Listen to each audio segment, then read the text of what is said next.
People often will call us. They say, I got this rescue dog. It was underweight, was abused. It was this terrible dog that could not do much. It was a sad story. They bring the dog back to health. Dog is really great, put on the weight, feeling confident, and now resource guarding.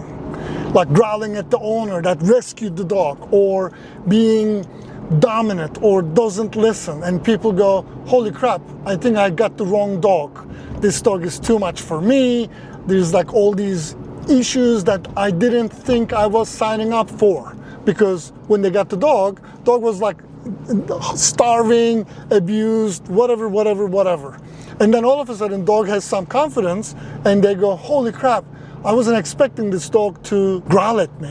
I wasn't expecting this dog to body check my kid. Crap, what do I do now?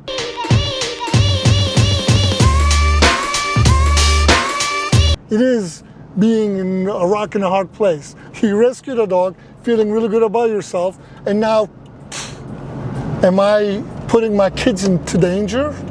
It's a real, valid question. This is more common than people think. When people call us, they say, what do I do?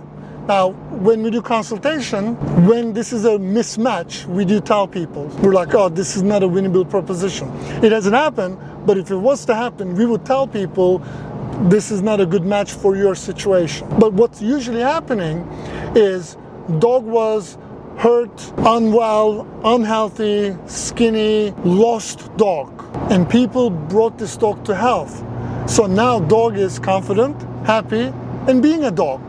Really, all these bad behaviors, what people call misbehaving, they're not necessarily based on what they're doing. It's just dog is being confident enough to be where it is. That's actually a good thing. It's a good starting position for training. And what we're talking about is not bringing the dog down or breaking the dog down. It's like, no, we're actually teaching dogs, creating more safe space and helping humans understand what they're dealing with. It's true, rescue dogs, especially if they have a story of being mishandled, yes, they are coming to these humans with some baggage. But unlike humans, dogs really don't hang on to those baggages as long as humans do. So what we do, and this has happened hundreds of times, a lot of times when we're working with these situations, is first is we're really working on the relationship where the dog is understanding, hey, even if this human is putting restrictions of my movements and things, it's coming from a good place. So they're understanding on this relationship. It's about boundaries, it's about understanding, enhancing their life. And then once the relationship starts getting better, once the dog is understanding, hey, this human is not like the other old humans. It actually has my best interest in the thought process. And so now we can start layering the training. Most of the time, especially if we're working with people who work with other trainers, this is not a comment on other dog trainers, but sometimes we do hear from our clients. We've done 2, 3, 4 other dog trainers. They weren't able to get the results.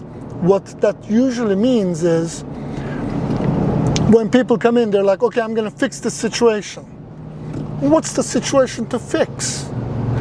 Like, we have to understand what's happening. If a dog was mistreated by another human being, it's normal for dog to be distrustful of humans. So if you immediately go there and say, shut up dog, I'm the alpha, I'm gonna do all these things, listen to me, obey, and we didn't work on the relationship, we didn't even answer the dog's need to, why should I listen to you?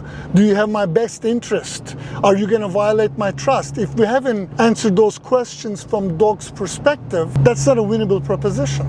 Because now, what we're telling dog, shut up, listen to me. Dog is like, other humans have mistreated me. Other humans that I loved, other humans that I trusted violated that trust. How do I know you're not gonna be like that? So now it's this. So now the training is the human or the trainer is barking orders at a dog and correcting the dog, but never worked on the relationship. That's not a winnable proposition.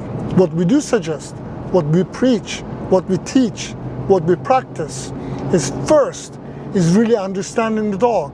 What's the background? What is this dog? How is this dog learning? What motivates this dog? What is this dog afraid of? What is this dog that loves?